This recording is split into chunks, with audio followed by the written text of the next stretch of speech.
today's meeting. So I think we can call the meeting to order. And so the first item on the agenda is approval of the agenda. And I'll note that there's going to be one amendment to the agenda where at 12:40 we had scheduled disclosure of potential conflict of interest, but we're still waiting back from the Seattle Ethics and Elections Commission on that item. So we're going to table that until next meeting. But with that amendment to the agenda, the chair would entertain a motion to adopt the agenda. Move we adopt the agenda as amended. So seconded. All right. The agenda as amended has been moved and seconded. All those in favor, please signify by saying aye. Aye. Aye. All those opposed say nay. Are there any abstentions? All right, we have the agenda for today, and then the next item on the agenda is minutes from the previous meeting. Are there any amendments or edits to the minutes from the previous meeting? Move we approve the minutes as presented. All right, there's a motion. There's a motion and a second to approve the minutes as submitted. All those in favor, please signify by saying aye. Aye. All those opposed say nay. Are there any abstentions? All right, the minutes from the previous meeting have been adopted. And then the next item on the agenda is public comment. And so we now have some folks signed up for public comment. So last week we released maps, and so we at this time have more interest than we have previously had in these meetings. And so I'll note just before we get into public comment, I think there may be some questions and interest in what exactly these maps mean. These 4 maps were created by our consultant. The plan is for these maps to start a discussion. It appears that they've been successful in that effect. I've seen a couple of different local blogs and organizations that have I connected links to those maps. They have in fact started a discussion. These are not maps that we as a commission will not be selecting one of these 4 maps. Again, these maps simply serve as a way to start the discussion, but these are maps that the consultant has created in order for us to see how different weighing different pieces could change the shape of the district. So with that introduction, I think we can move to public comment. Elsa, do you know who signed up first for public comment? Yes, I have a list. I don't know. I don't see them here, but I'm going to say the names. We have Steve Horvath. I don't see them. Eric Wolf-Rabinovitz. And a lot of them also left comments in the form. So maybe that's what they just decided to just leave their notes there. Clara Cantor. Dave Bradley.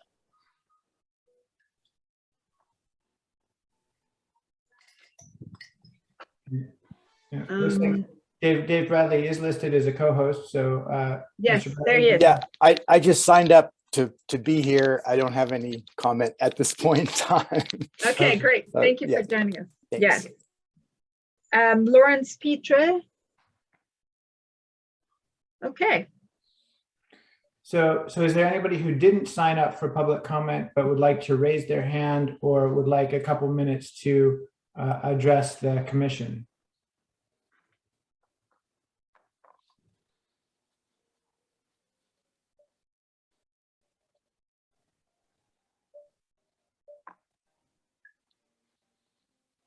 Okay. All right, well, I expect over the next several weeks, we will be getting more and more public comment. And again, I think these maps certainly have sparked a discussion. So we will continue looking for community input. The next item on the agenda is a redistricting law follow-up from Ms. Schneier. So if we want to move on to that. Thank you, Commissioner O'Sullivan. Let me try to share my screen. Are you all able to see what I'm seeing? Back to my old slideshow. Okay. Let's go from current slide. Okay. So, thanks for giving me some time to discuss some of the legal issues at play in redistricting again. I think for this meeting, I have two goals. The first is to revisit the topic of considering race in redistricting. And the second and related goal is to discuss the concept of communities of interest, because those that I think communities of interest in particular is going to be very relevant to the work that you're doing and relevant to the concerns that you'll be hearing from the various neighborhoods and communities going forward. So last time I spent a lot of my energy talking about what you can't do. I think I spent less time talking about what you can do. So let's start there. Just a basic question: can an area's racial demographics be considered at all? The answer is yes, despite maybe the effects that I left at the last training. So the Supreme Court has declared that redistricting may be performed with consciousness of race.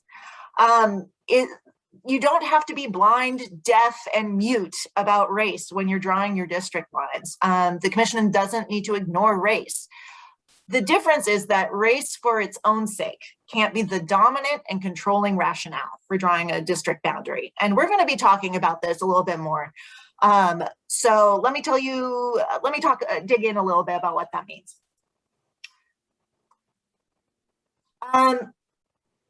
And by the way, I also want to again remind the members of the community that are listening to this training, as well as the commissioners, that I am using language that I'm finding in the case law.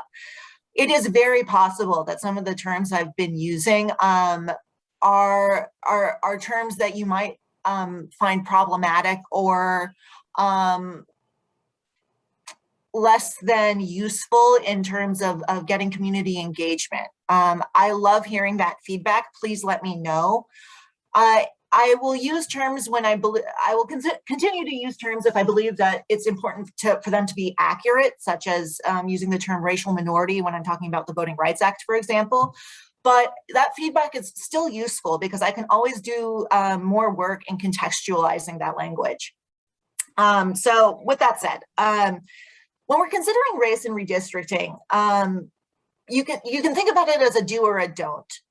You don't want to draw a district predominantly based on a resident's race, even if that racial or linguistic group being targeted does not object. I think the last training I used, I kind of categorized that as affirmative racial gerrymandering. That was a term that was used in case law.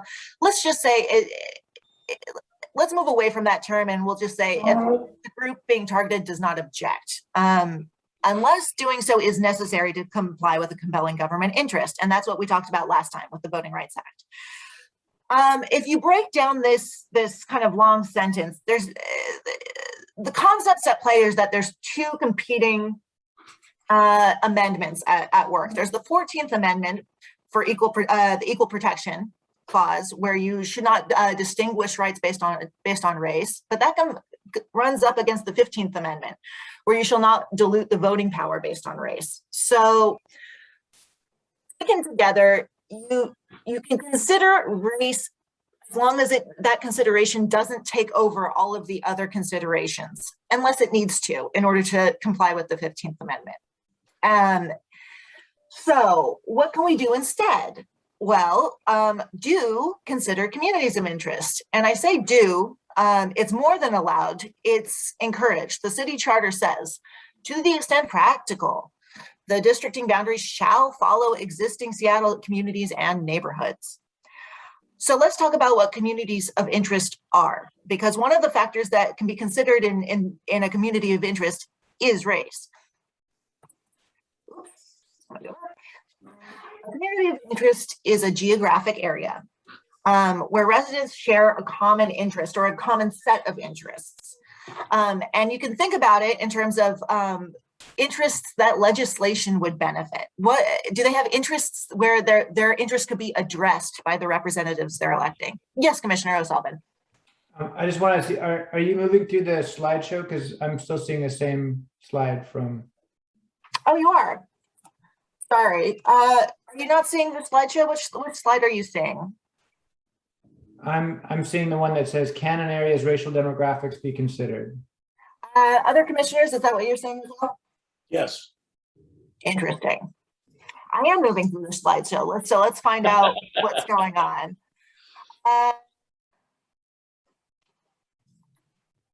Let's see. Okay, your view change. I've exited the slide. So has your view changed on that? Nope. Interesting. Logan, are you on the line? Would it be possible to go through you? I'm not quite sure. how to It just troubleshoot moved. this. You just clicked on the slide and we're now on the considering race and redistricting. Yes, it's Okay. changed. That's So if you- changed. yeah. Interesting. Don't they do?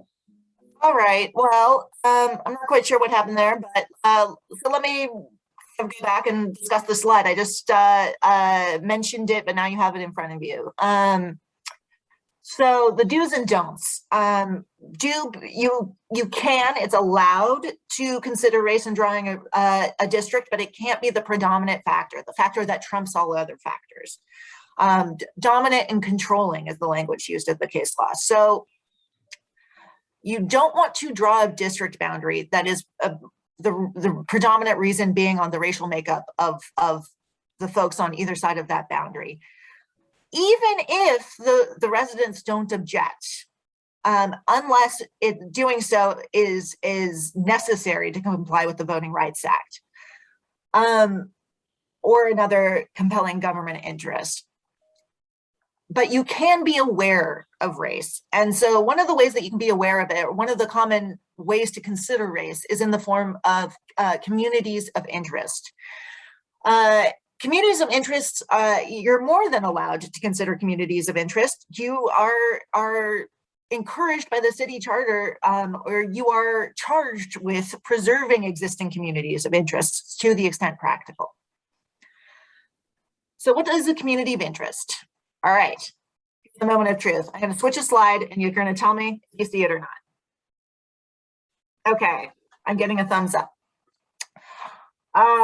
So a community of interest it's a geographic area. So it can be a neighborhood in the city, but it doesn't have to follow neighborhood boundaries. It could be its own area, articulated area, whose residents share a common interest or a common set of interests. And you can think of it as interests that legislation might benefit. So it could be anything. It certainly can be racial and ethnic commonalities. It can be socioeconomic commonalities. I know Commissioner Juarez in a previous meeting had a question about low income residents and whether you could consider that in redistricting. The answer is yes. That would be if there is a community of low income residents and they have a geographic area that they want to preserve, that is something you can consider. So some examples are, a neighborhood that has specific transit needs, or that they use the same set of bus lines. They have the same socioeconomic status or historic character, or the same if they have a certain concentration of similar businesses, if that the residents rely on, if they have a history of gentrification and they want those needs met. It really can be anything, and race, as I said before, can be a factor. The difference is it can't be the dominant or controlling factor. So, next slide. Where is the line? How do you determine whether something is an acceptable community of interest or whether it's racial gerrymandering or drawing a district based on race. A community of interest can't serve merely as a proxy for race. So you can't just slap the label of community of interest on it and it's fine. A court is going to look at is if there are other interests at play in that community, if there are other interests shared by that community besides just race. So a red flag to consider is if in drawing a district line, a district boundary, if you can't articulate legitimately articulate a different shared community interest represented by the population in that proposed district other than race, that's going to be problematic. So that's something for you to consider. I hope that this helps clear up some of the questions and some of the concerns from the community who quite rightly want to articulate why district boundaries should be where they are in terms of representing their communities. And I'm happy to take any questions.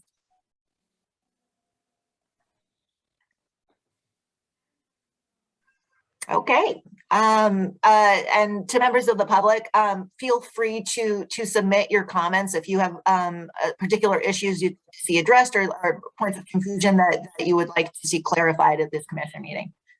Ariel, let me just, this is going to be awkwardly asked, and I apologize for that. If we had a community that was predominantly Spanish speaking, would that be something that we could consider? Is it something that we could make as a predominant reason for keeping it together in a district?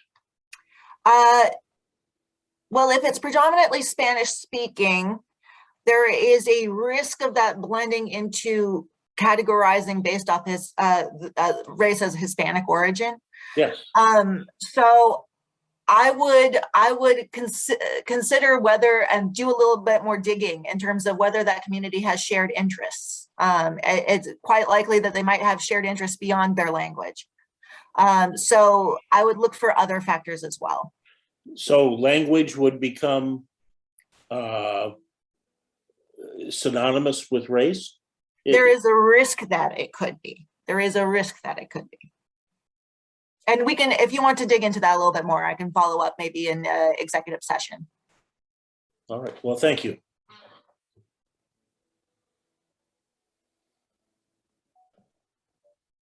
And just as a, oh, sorry. Yes, Commissioner Juarez. So just as a follow-up on that, when we do get more information, can you also maybe do some additional research on the distinction between when a language triggers that race component versus an ethnicity component versus Community of interest. yeah, I think there's a real distinction between those two in particular and language that I think Commissioner Nichols rightly brings up that I would love more information on, and I would love for us to be able to share that with the public as well. Because I think this one in particular is so both interesting and close to folks' hearts. So yeah, why don't I develop a little bit of why don't I follow up on that and prepare to be able to discuss that in a public meeting? Does that make sense? Great. Yeah, thank you. All right, thank you. Yeah, obviously issues that we're going to need to really dig into here. So the next item on the agenda is the instructions for Dave's redistricting app. And I believe we have Mary Ulrich from the county to discuss the instructions that they're preparing. Is that correct? Yes. All right. Elsa has a question. I just wanted to say thank you to Mary for putting this together. I know Dennis couldn't be here today and Mary put it together, and also let you all know that we have Dave Bradley, who is the founder and the Dave's on the Dave's name of the redistricting app here. Oh, cool. And so, and Dave hadn't talked to Mary, so maybe a little bit awkward, but I gave Mary the heads up that Dave was very open. And Bradley, Dave, do you want to say something? Yeah, I mean, I just want to say, you know, I'm really excited that you all are using the tool. It's really what, you know, my colleagues and I, it's the kind of thing, you know, we have built it for people to help people get involved, to help the public participate in the process. So I'm just here to help in any way and going forward, answer any questions or whatever. I'm really excited and thanks, Mary, for doing this. I know it's kind of complicated, so trying to really just get in there and figure out everything. So just any help you need, just let me know at any time now and in the future. So thank you. Commissioner Nichols? Yes, Dave, welcome. And could you tell us just a little story about what led to creating How this much time do you have? tool? Just now in like a real nutshell here. Yeah. Yeah. Well, thank you. You know, I've been living in Seattle now for 35 years or so. But I think, you know, I started this last cycle, so 2009, 2010, and kind of just threw together an app because I was interested in sort of creating maps and you know, doing that myself. Found out a lot of other people are interested. So that's back then. This time around, you know, we needed new technology. The old technology was dead, and teamed up with some other colleagues, we're all kind of ex-Microsoft, and to build what I think is a lot better of an app compared to last time around. But really just, yeah, interested in all that, and then really wanting to help people. I mean, it's used all over the country. So yeah. Thank you. Thank you. All right, Mary. Okay, thank you. What I'm going to be doing today is a brief demo based on this quick guide that I put together. So I'm going to share my screen and walk through this. And I believe, Elsa, correct me if I'm wrong, but this quick guide will be available on the website. Is that true? Yes. Okay. So I'm gonna Also translated into different languages. Yeah. Okay. So it's going to be available in different languages. Currently it's in English because that's what I speak. The other thing that I'm going to be doing here is turning off my camera because I have to stop sharing. I have run into some internet issues this morning. Xfinity's doing work in my neighborhood, and so they turned off my internet without telling me, and now I'm like working on my phone. So yay them. All right, so once again, this quick guide is going to be available on the internet, and so I'm going to work through this quickly. So where to start is, of course, to log into the Dave's Redistricting site. And if people don't have a login, they can go ahead and sign up for an account, and then they can log in. So that's the first step, is to log in. And of course, you can see that I've been doing some work here, and this is where you land, is on the My Maps page. What we have done is created what I like to call a starter map.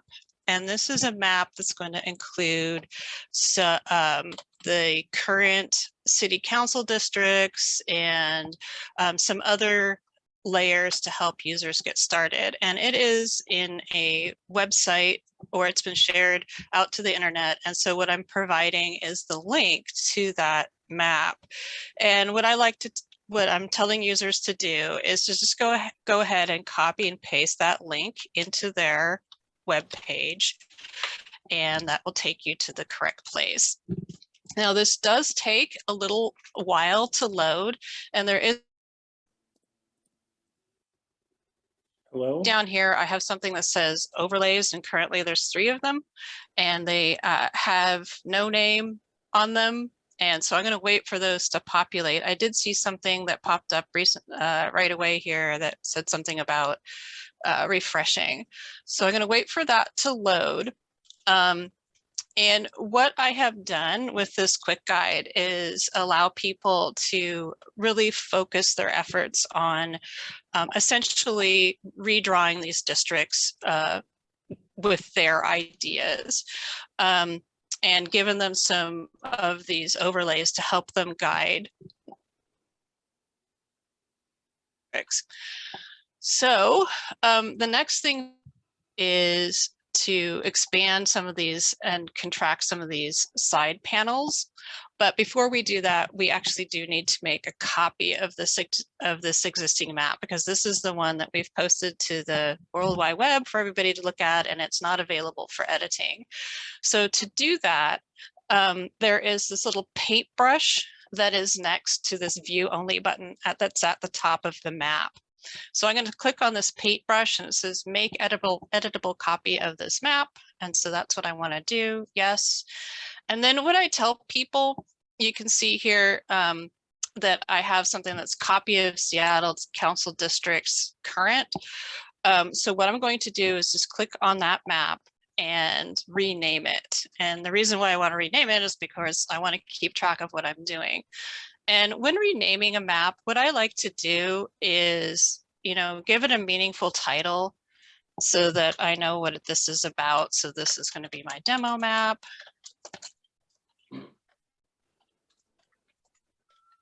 And then if I want to, I could actually get some descriptions to clarify what this is. And the reason why you want to do that as a user is because if you're like me and you're generating a lot of maps, you want to make sure you keep everything straight. So go ahead and submit that. And so there it is. There's my demo map that I've just created. And then once again, I can go up to the top of this list and click edit. And that will take me into an edit session. Okay, so here we are in my edit session. And there's some things here that I want to do when I'm setting up my editing. And one is to actually turn on layers to help me orient myself here in this map. So the first thing that I like to do is actually turn off things that I don't think are going to help me. So right now I'm going to turn off those precinct lines and actually turn on a background map. And that's going to help orient where I'm at. You'll see down here at the bottom, there's some custom overlays. We've included the Seattle Public Schools elementary school attendance areas, plus some unofficial neighborhood boundaries. Now, the reason why they're called unofficial is that not everybody in the city of Seattle agrees where those boundaries are, but this is what we have. And the reason why we're including these overlays is as a way for users to help maybe define some of those communities of interests that we were just talking about. So up here at the map, there are used to the one that's currently active is going to have a little pale purple circle around it, and you can see that your mouse is going to change into the shape of that thing.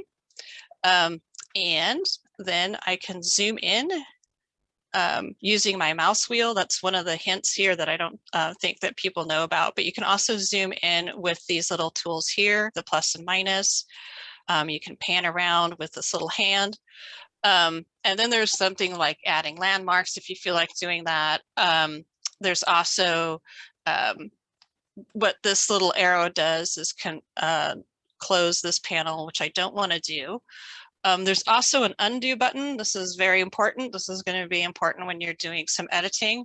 There's also this erase button, and I have encouraged people not to use this erase button because it actually removes the thing that you're working with, and I haven't figured out how to get it back. So I've just like imagine an X through that. Then I'm going to do a few more things to help with my edit session. I'm going to go pick on downtown Seattle right now because I want to adjust the boundary for District 3.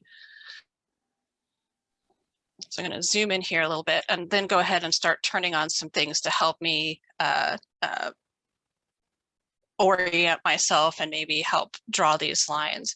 So one of the things that I want to do is actually maybe put on some, I'm going to actually cancel this. So right now you can see that we have a district boundary that's kind of not very obvious here because there's this green one and this purple one and this yellow one, and I don't know what those are. So I'm going to turn on the district lines, and that's going to make these just a little more prominent for me. Good. Other thing I can do is turn on the labels. And that will tell me what district I'm looking at. So this is District 3, and I might have to zoom out a little bit to see the other labels for these. So there's District 7, and this is District 2, and this is District 1. So we're going to zoom in again. And I like to use my mouse wheel to zoom in because that's what I do all day. Zoom in and out. So I'm really good using my mouse wheel. Another thing to help here, I'm going to go ahead and use this little second label option, which is next to the precincts line. So I cancel out of this one more time. So there's the precinct lines and there's the labels. If I turn on total pop, and then I can see at a glance how much population we're looking at. Like there's 1,000 people right here. So what is this that, where are the boundaries for this 1,000? So what I'm going to do here is zoom in a little bit more and actually click on this thing called, at the top of my map, you'll see there's a little, I don't know, what is this, a quad of buttons. So there's one that says county, city, precinct, and block. Now I've turned off the precinct lines because I find that those were an area that was a little too big for what I want to do things here. And then finally, let's go ahead and turn on some, I'm going to change the color of this unofficial neighborhood to a different one. So let's make it blue. So these are the downtown neighborhood. And then this one, I'm going to turn on this one, and I'm going to make this is a smaller neighborhood. So I'm going to make this a green color. There's so many to choose from. And go ahead and minimize that guy. Come back to this larger neighborhood and actually turn this off. So you can see that these overlays at the bottom, I can turn them off and on by hitting this little toggle button, this little pencil. Can turn those off and on. And the reason why I'm going for the smaller areas, the smaller unofficial neighborhoods, is because again, I'm looking for something that's going to give me a really refined area, because you can see that there's some area here that maybe should go into this neighborhood, or maybe I should be including all of this in District 3. So that's where I'm going to be aiming my efforts. Okay, so next I have to actually determine which district I wish to edit. And so that is going to be under this district selector option, which currently is, I'm going to see if I can minimize these guys. There we go. And somebody is chatting at me. Who is it? I didn't mean to interrupt you, but I do Yep. I have a question that ultimately I'm going to ask. Okay. Do you want me to pause and have you ask the question, or Sure. should So I continue? you turned off the precinct lines, which I understand. Those are pretty busy. Mm-hmm. The basic building block that we're using is the census block. Right. When we're done, King County elections and records, will they require us to follow voting precinct boundaries? Not necessarily. So what I'm remembering from our process when redoing Right? the King County Council's Yes. districts is that they went through to make sure that none of the voting precincts were split unceremoniously, I guess is the word that I'm looking for. I am Okay. not sure if that is something that will be applied here. And that's probably a question to put on the Okay. table for now. And Yes, we can ask or answer after we get the real answer, as opposed to Mary's not really knowing. great. I appreciate that. So let's tag that one and come back with, because I can't see elections and records being able to split a precinct Right. between two council districts, but maybe And they can. Yeah, and generally they do follow the census blocks. So there was only a couple of them where the boundary needed to be changed because the census block that had no population was in the wrong district. And so they just said, well, we'll just move, can we move this one into this district? There's no people in it. Okay. So that was what we experienced when we were working with the King County Council District redrawing. Okay, thank you. Okay, so what I'm going to do here is redo this little area. I'm going to add, so this little area here that is currently in District 7, I'm going to add to District 3 because you can see over here on this district selector, which I expanded by clicking this little arrow. So if I click this little arrow that's next to the district selector, you can see all of the districts that we have. You can see that we have their current population and how far off they are from the deviation. So, And Mary, we have yes. a question from Commissioner Malava. Oh, yes. Thank you. It was a follow-up question to the census block data. Just wanting to understand if we can still get a sense of the voting population with that data set, or if that has to be referring to the precinct specific data. So you want to know if these numbers represent the voters? If we would have a sense as we are drawing a specific district, what the voting population would be. With this particular tool, you can see which ones are Democratic and which are Republican and which are others. But I believe this is the total population, so not the voting population. Okay, Helpful. India, did I answer that question? Yes, thank you. Okay. All right, any other questions before I proceed? Okay, so like I said, I have turned on my neighborhood boundaries, and you can see that there's a neighborhood boundary here that's kind of connected to the rest of District 3. It's probably the First Hill neighborhood. So I'm going to add these particular census blocks to this District 3.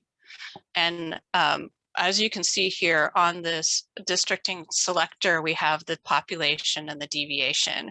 And we ran the numbers, and the target population for each of these districts is, of course, I just blow by the thing. It's 105,288. So you're looking to get this population to be as close to that number as possible, with a deviation of plus or minus 1,000. So how do I start my edit session for District 3? What I'm going to do is come to this district selector and then click on the circle that's next to District 3 and click on it. I also need to make sure that I actually have this little padlock unlocked. If the padlock is closed for some reason, you can click on it and that will unlock the district and make it available for editing. So I'm going to go ahead and do that on all these guys. Okay. All right, so then I'm going to zoom in here and click on my block, make sure that I'm editing blocks, and then I'm going to click on this little paintbrush. And what this does is allows me to choose which blocks or precincts or other things that I want to add to the district. And see as I'm putting my mouse on here, how section of the map got a slightly darker, and I don't know if you can see that over Zoom. Yeah. But I'm going to click on this once, and now you can see how that has selected this entire precinct, and it's made up of these different blocks. The other thing to note here is that the neighborhood is actually splitting this block, splitting this precinct. So I'm just going to go ahead and do this. And if elections comes back and says, hey, this really needs to go in here, that's something we can have a discussion about. So I'm just going to go ahead and click on those 2 blocks that are going to add themselves to District 3. Now there's this big check mark here that says, okay, is that what you want to do? Yep, that's what I want to do. So I'm just going to click on that to accept that change. And if you're paying attention, you'll see that this number has changed. Now, I know that the target is 105, but right now I know that District 7 is 122. So there's definitely things that I want to remove from this. And I'm going to be doing stuff on other parts of the boundary of District 3. So right now I'm just going to grab these areas of concern for me. This time, instead of adding individual blocks, I'm going to go ahead and add the entire precinct. So I'm going to go back to my little quad buttons up here and click on the word precinct, click on this guy, and that's going to add all 625 of these guys at once. I'm going to pan down here. And once again, I'm going to zoom out just a hair. I'm going to go back to block, click on this next one. This one right here. And the other thing to note is that you actually have to click on it once, and then you can see how this split into all of the 0 blocks that are representing I-5 plus the occupied blocks. So I'm just going to go ahead and click on these, and you have to click on these. Essentially, when you're in block mode, you have to click on the area of the map that you wish to edit twice in order to add these things. So one more time with this bigger one. And you can see here that the neighborhood lines don't quite follow I-5. The block lines do a little bit better. So I'm going to accept that. And once again, you can see that I clicked it on these one time, and then that exposed all the different blocks. And then I can go ahead and click on these one at a time. Another thing you can do with this paintbrush is actually click and drag your mouse, and that adds them all at the same time. Or as you're dragging along here, that will just add them as you're dragging along. So that's another fast way of adding blocks if you want to do that. And so there you go. If you're unhappy, it's like, no, I made a mistake. There's this little undo button that you can use, and that will remove things as you've added them. So I'm going to go ahead and add those back, and then go ahead and accept my change. So I know this was a really fast way of showing how to edit these maps. With practice, it becomes easier. Once you're done with your change, let's say you're really happy with everything, you can take a look at the statistics tab that's over here on the right-hand side of the interface, and take a look at what things are looking at. You can see that you're getting closer. You have, this is your deviation is too big is what this little thing is telling you. And if it's get down below 1% is where we're at, where we're going. You can see at a glance here which districts have the minority populations that we were talking about and how big they are, and a few other things. I'm going to hit my map button and go back to my map. If you feel like you're done, yay, I'm done. You can share your map a couple of ways. One of them is this little arrow that's on the right-hand side. That's two from the left of the Twitter button. Is the export map. and you can click on that and you have the options of actually exporting out as a physical item, either as a CSV or you know, a shape file. There's some options here. I'm going to cancel out of that. You can also just go ahead and create a URL for people to come and look at your map by clicking this share button. And that will enable your map to be shared and viewed by everyone. If you are halfway through, it's dinner time, you've got to go.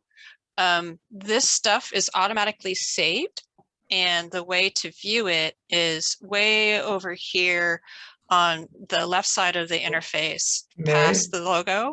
Yes. I just had a question about, does King County GIS have a preferred method of receiving shared maps? The preferred method would be this shapefile option, but we can also work with the JSON files as well.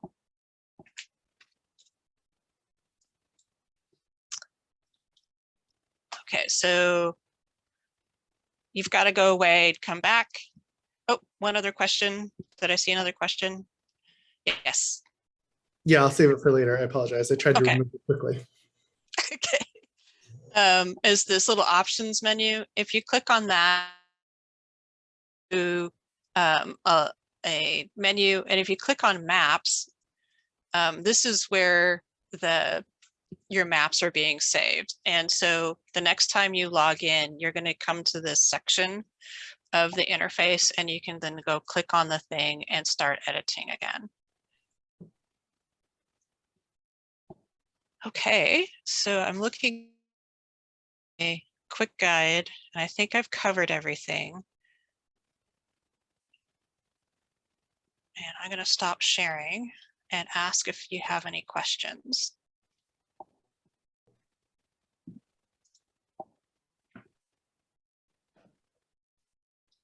There's one question from Dave. Hi, Dave.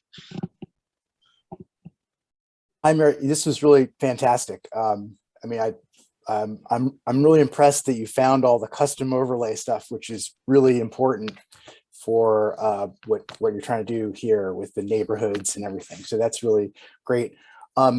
Commissioner Malaba, you had asked earlier about the voting age population, and I just want to mention that it is possible to see that.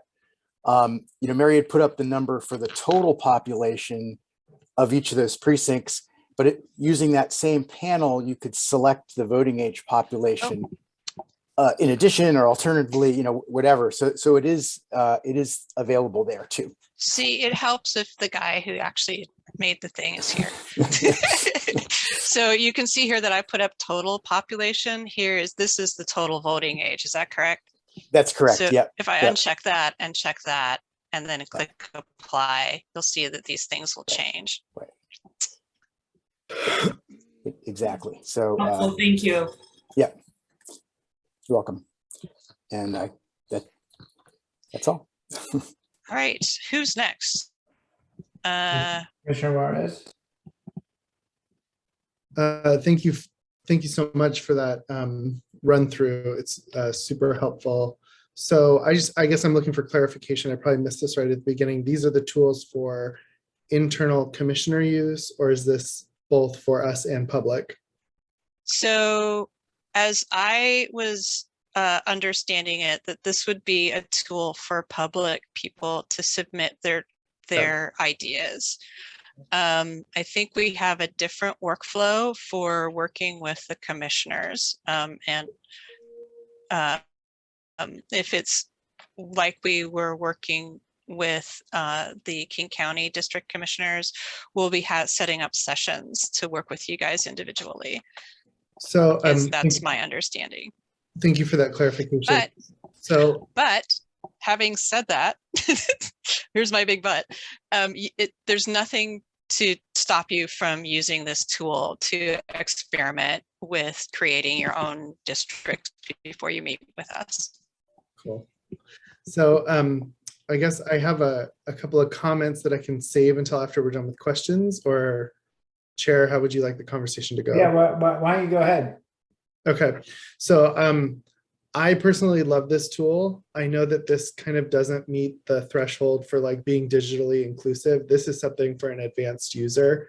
And so I have real worry about the functionality for like the average layperson to come in, give us a 10-minute dump of their brain that is worthy of our consideration, and having us respect their time so that they're not lost in 2 hours of creating a map that is super specific for us. Because I think we're going to have some folks that want to do that advanced mapping for us, but I think, and maybe I'm wrong, but I'm imagining the vast majority of people are going to want to give 10 minutes, 15 minutes max, and then move on with their life.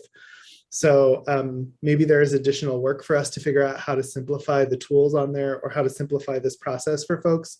I'm worried that this is not going to get us what we sought when we asked for this to begin with. And that has nothing to do with what you've created, Dave, because it is an incredible tool. It is just, we have a lot of audiences to, I think, bring into this.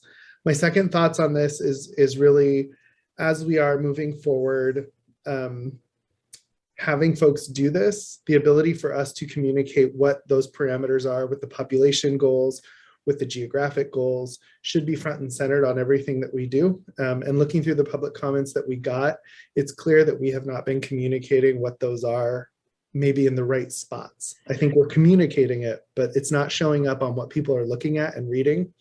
So I want to give a big plug for everything that we produce should actually have those requirements, or what we produced and why. So I'm going to stop there because I don't want to take up too much time, but I do worry that this tool is not meeting what we hoped it would do for the general public. And Commissioner Wise, can you maybe say like what, like if we had the perfect tool, what would it look like?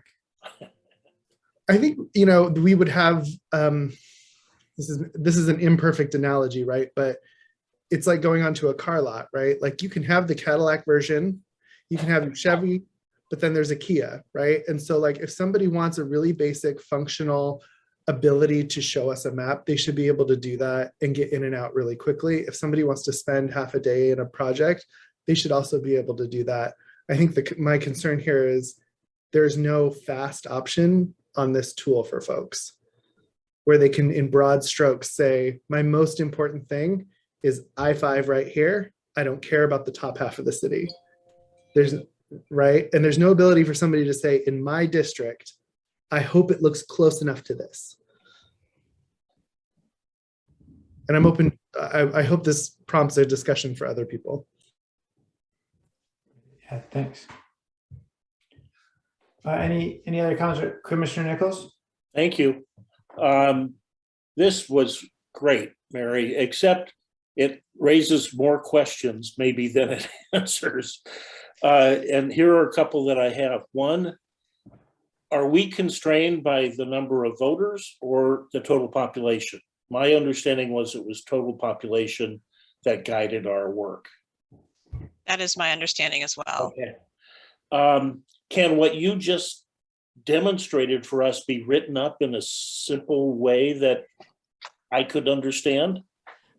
Well, I passed Yeah, I my know husband. it's a very low bar. So I have put together a document with pictures, and I ran it by my husband, and he had some comments for me. And the reason why I ran it by him is because he doesn't do what I do all day. Okay. However, he is familiar with computers. So, and is not intimidated by, and by general websites and things like that. So he is probably not the target that we're looking for when designing this. And I do know from my experience with the King County commissioners and redrawing the lines there, that most of the time people would actually just submit PDFs that they had drawn lines on. Yeah. Okay. And or just submit public comments going, I-5 is important for me for this boundary, and right. or I care about this. I think you need to, yeah, I care about this, this, and this. And Right. so many people were not interested in submitting maps. So Right. there is that So- option as well. That was the next point I was going to make, was I think most of the comments we'll get will be very specific to their neighborhood Mhm. and where that boundary is for them. Like the first comment I think we got earlier was a person who didn't want to be connected with people on the other side of the ship canal. Mhm. Didn't want her neighborhood split in that way. So I think that will be true. So for them, a sophisticated or simple tool won't be necessary because it'll be easy to explain what it is they want as a final product. So this was, so for that reason, I think this is a decent enough tool, because this will, I think, be usable by our more sophisticated observers, the more organizations and the like. So this is great. Thank you very much. Right. And Dave? Yes, thank you, Commissioner O'Sullivan. Yeah, I just wanted to, so Commissioner Juarez, I think, yeah, there's definitely a learning curve, even with the starter map, which I think is a great idea, Mary. I think that really helps. There's a bunch of people that's going to help, but there's definitely a learning curve, and it's it can be a challenge if people aren't really used to kind of working with computers. I think with what you said, I think Commissioner Nichols about it, I think is really helpful for groups, because you get a few people together, they can work on a map together. You probably have one person who's kind of computer savvy enough to really kind of jump into this. I do want to mention one other thing that might be helpful for some people and some groups as well, is that you can use this to just draw a community map. You can say, I just want to draw my neighborhood, which I think is what Mary, you probably used to do the neighborhoods, or I don't know, maybe you already had an overlay for that.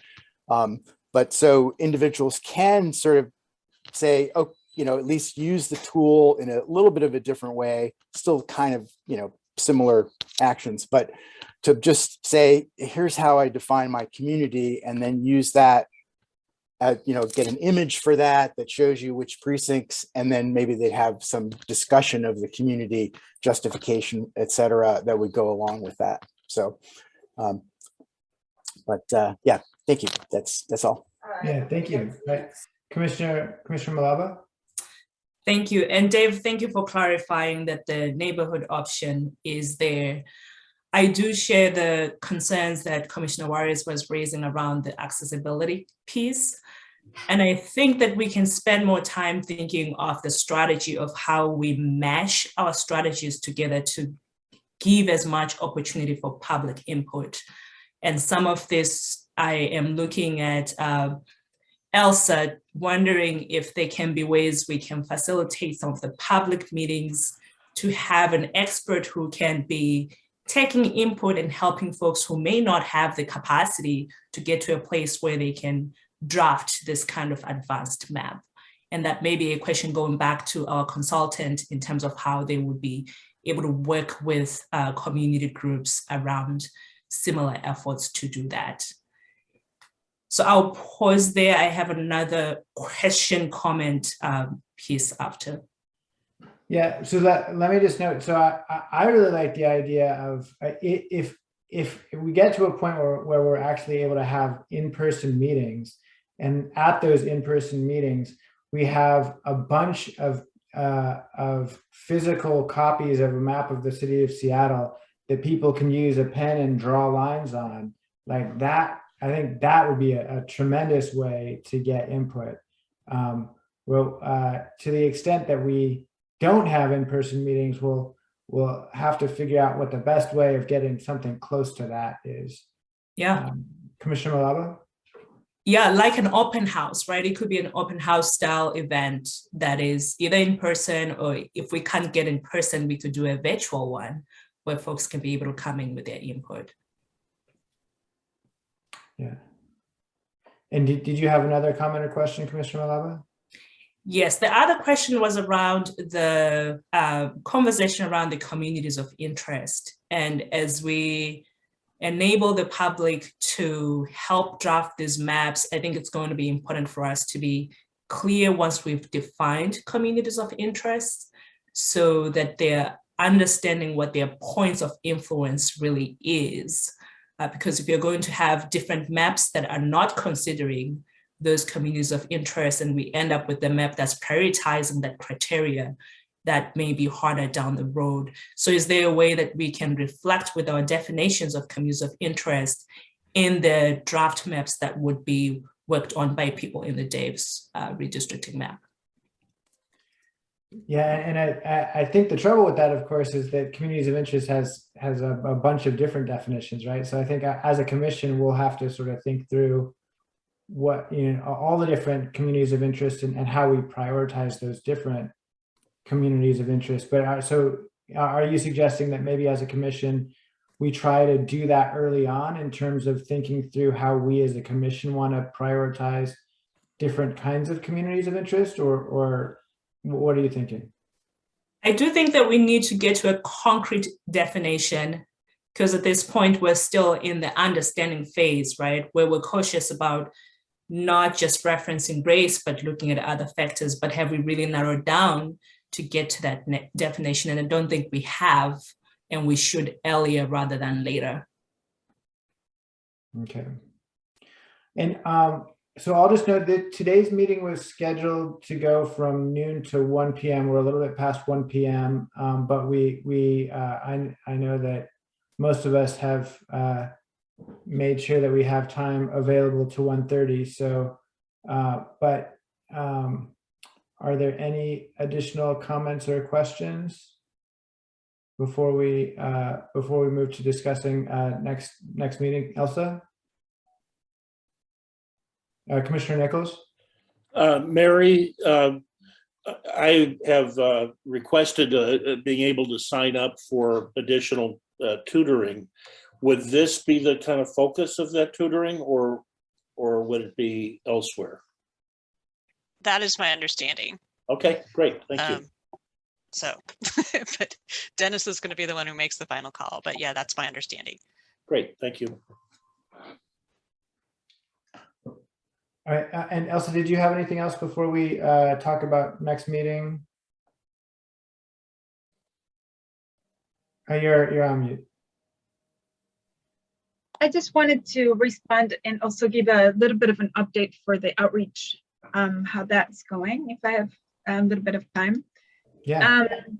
So first of all, if I may clarify for the next agenda would be, we can work and we can put together in the agenda the definition of communities of interest. We can bring together many different communities of interest definitions and have a discussion, and maybe have it close to the principles and values that you all chose next together. And so we can have a conversation around that, so we can include it for the next session. If that's okay, I'd love to include in the next for you to propose on the next agenda. The other mention about what can we do when it comes to the community, I wanted to give you a report. We had our first redistricting 101 training with our community liaisons, I think not last week or the week before. And and what I did, and I'll share it after this, was also a survey before and after the session, where we went over what is redistricting, what is this for? And the questions were like, is this too wonky? Is this too complicated? How would you explain this to the community? Is this something that would need some more details? And so I'll have the results. The general feedback was, we have communities at different stages. There are people who are ready to understand how to draw a map, and a lot of them, especially those who participated in the state or the county process, some of them were ready to start learning how to use it. Some people said, I wish my community was there. We have to have a very basic conversation about what a council district is, or where the lines are, where the maps are. And so the spectrum of answers was not surprising, is what we know it is. But I know that there are folks in the community who are ready to be drawing maps for sure. And when I mentioned, including for our department, all of our outreach and engagement people who will be helping us, we're very interested in learning how to use the map and not just let it to the experts. And so that was something that was mentioned. There's a lot of conversations about potential hybrid meetings where we could do in person. And so that's interesting. So we will, that's definitely a consideration now to do a hybrid options. I'm thinking where we can have some people, but some commissioners too, maybe in person or in the computer or something where we can work something out. People are open. And the other thing is that we are ready to have another session with the community liaisons, which are not only like our trial, but also our advisory as we talk to different communities on this mapping tool. So I mentioned, are you interested? Are we ready to do a training where you become a person who knows how to, draw a map and use this app? And so we will probably be scheduling that for not this week, for the following, probably Friday, March 4th. I will send you an invitation in case you want to join.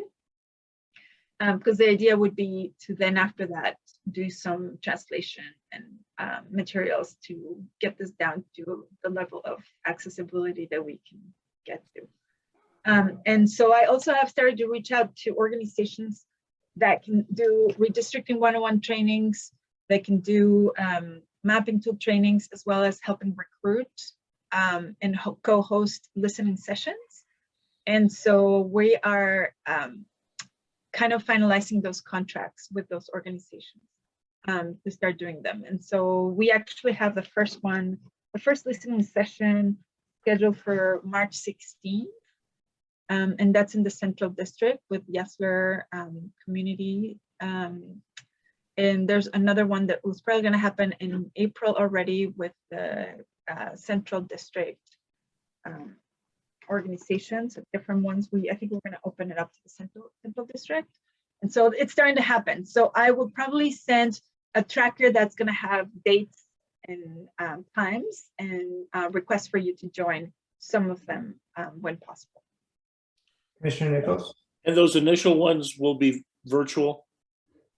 Yeah, right now everything's virtual. And as soon as we can do hybrid, or I'll let you know. But it's definitely an option, and I will be changing those options on the website as well for people who are interested in creating them. Thank you. All right. Well, thank you so much, first of all, for Dave, for putting together that tool. It's terrific to be able to use this and get as much input as we can from folks in Seattle. And thank you, Mary, for showing us how to use it and for creating the instructions that are going to make it possible for us to get more input. So thank you so much for all your work on this. So it sounds like we have quite a few agenda items to be working on in the coming weeks, including I think nailing down our outreach plans, getting more input or information from Seattle Ethics and Elections on conflict of interest, getting more input from law on how Spanish-speaking populations fit into our communities of interest, and getting the input from community liaisons. So a busy few weeks coming up. So our next meeting is Tuesday, March 1st. Is that right? All right, and I think we're going to be continuing to meet weekly after that, because we've got quite a few issues to consider. Anything else for the good of the order? All right, the chair would entertain a motion to adjourn. So moved. Second. All those in favor, please signify by saying aye. Aye. All opposed, say nay. All right, we are adjourned. Thanks, everybody. Thank you. Take care.